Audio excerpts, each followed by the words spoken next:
장례식장에도 단골이 있다. 봄날의 분홍색 꽃잎이 날리는 연한 푸른색의 하늘을 배경으로 걸어오는 저 남자가 바로 장례식장의 단골 손님이다. 정확히는 장례식장 들어가는 정문의 좌측 언덕에 있는 바로 이곳, 타정이라는 편의점의 단골이다. 조금 더 정확하게 말하자면 장례식장에 문상을 자주 오는 사람인데 올 때마다 자신이 일하는 편의점에 늘 오다가 이젠 일주일에 한 번씩 오는 단골이다. 이 편의점 점주가 바로 단골 손님인 저 남자니까 단골이라는 표현은 어쩌면 적합하지 않을 수도 있다. 그럼에도 이곳의 주인이 저 남자라는 걸 모른 채 일한 기간이 꽤나 길었기 때문인지 요즘도 편의점 사장이라든가 편의점 점주라든가 하는 말보다 단골이라는 표현이 더 자연스러워 그저 단골 손님이라고 여기고 있다. 다정이 편의점에서 일하기 시작한 첫날 만났다. 그때도 지금처럼 벚꽃잎이 마구 날리는 4월의 맑고 따뜻한 한낮이었으니까 딱 10년째 보는 단골이다. 그 단골은 살짝 경사진 주차장 쪽으로 올라오기 위해 내리뻗는 다리가 길기도 하다. 하긴 저 단골 아저씨는 키가 크다. 보통 사람들은 정수리만 보이게끔 가려버리는 외제 SUV를 지나칠 때도 굳게 담은 깔끔한 턱이 다 보이니까 말이다. 가끔은 양옆에 있는 약국에 들렀다 오는 때도 있건만 오늘은 편의점으로 바로 들어왔다. 절로 입술이 올라가고 마는지라 끌어내리려면 또 헛기침을 몇 번 해야 하겠다. 좋아하는 사람을 봐서 이런 건지 잘생긴 사람을 봐서 이런 건지 알 길은 없었다. 다정의 심장이 콩콩 뛰기 시작했다. 언제부터인지는 정확히 몰랐다.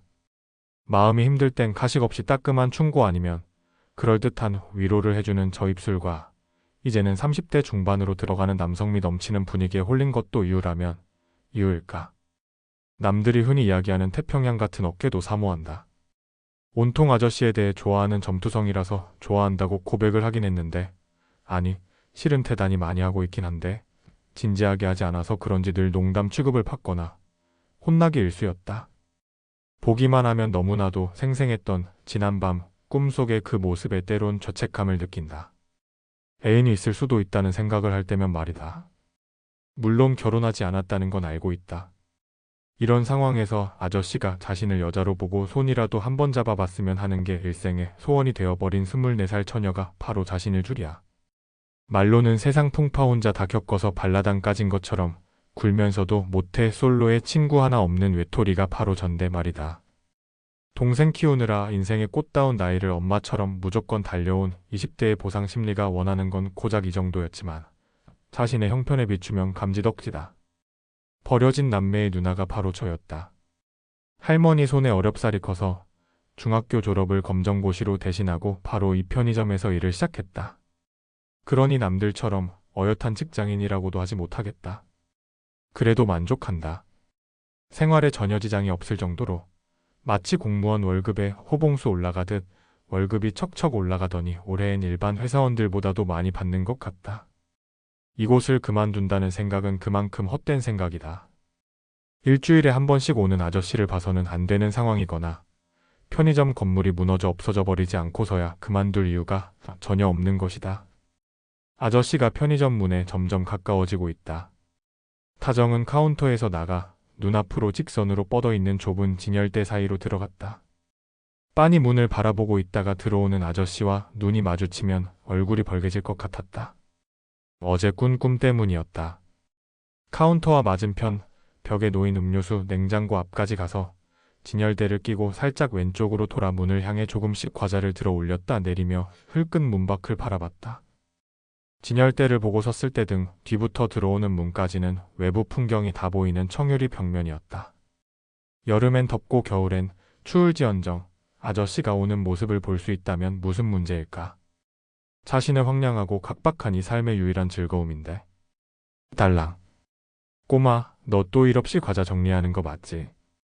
굵은 목소리가 무겁게도 귀를 간지럽혔다. 귓볼이 간지러운 기분이 들었다. 반사적으로 어깨를 살짝 올렸다. 등에 전기가 흐르는 기분이었다. 아니에요. 정말 정리했어요. 저거. 나이 들더니 능청 맞기만 해. 이미 카운터 앞에 선 아저씨가 우편에 있는 투명한 아크릴 담배 진열장 안을 뚫어지게 바라보며 손가락으로 톡톡 쳤다. 함보르. 먼지도 없는 과자 봉지 만져두고 괜히 손바닥을 비벼 먼지 터는 신용을 하고 재빨리 아저씨 곁을 지나 카운터의 아래로 난 구멍으로 허리를 굽혀 들어갔다. 머리 다친다, 애기야. 애기야. 이 말은 아저씨와 자신이 처음 봤을 때 아저씨가 자신을 해고하지 않으면 자신도 아저씨가 원하는 것을 하나 들어주겠다는 일종의 협상이었다. 왜 이 말이 협상이 되었는지 지금도 알 수 없지만 굳이 이유를 묻진 않았다. 슬퍼 보였고 기뻐 보였고 간절해 보였던 아저씨의 첫인상 때문이었다. 아저씨, 저 24살인데요. 애기라고 불러도 되지만 취급은 불가합니다. 여기요. 담배를 찾으며 시선을 일부러 아저씨로부터 떼고 있는 이 순간은 정말 짜릿했다. 아저씨가 자신을 뚫어지게 보는 유일한 순간이라는 걸 알고 있어서였다. 담배를 쥐고 아저씨 앞으로 내밀었다. 간발의 차이로 큰 손이 담배를 덮었다. 조금 더 늦게 뺐다면 저 손이 제 손을 덮쳤을 수도 있지 않을까 싶은 아쉬움이 늘 남았다. 그 생각에 잠시 빠진 사이 아저씨는 슈트 재킷의 안쪽 주머니에서 지갑을 꺼내 평소처럼 카드를 꺼냈다. 까맣고 반짝이고 돈 많아 보이는 카드를 두 손을 겹쳐 장난스럽게 공손히 받았다. 계산 후 돌려주며 장난스레 또 인사했다. 손님 감사합니다. 또 오십시오. 장례식장에 또 오라는 건 너무한데. 씩 웃는 입가가 보기 좋은 호선을 그렸다. 그 호선을 보기 위해 고개를 상당히 뒤로 꺾어야 하는 불편이 있지만 그래도 좋았다.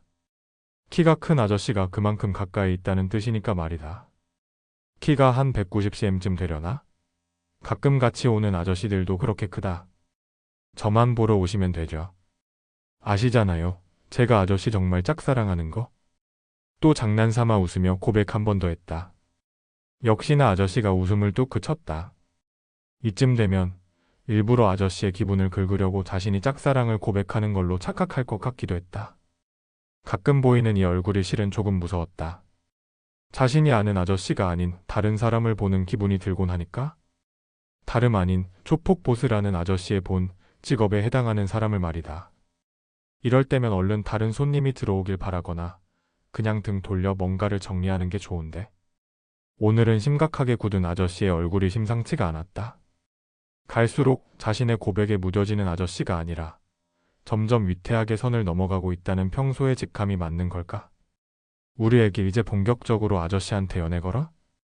한쪽 눈썹을 실룩 올리며 보인 아저씨의 눈빛에 떨리던 심장이 뚝 멈췄다.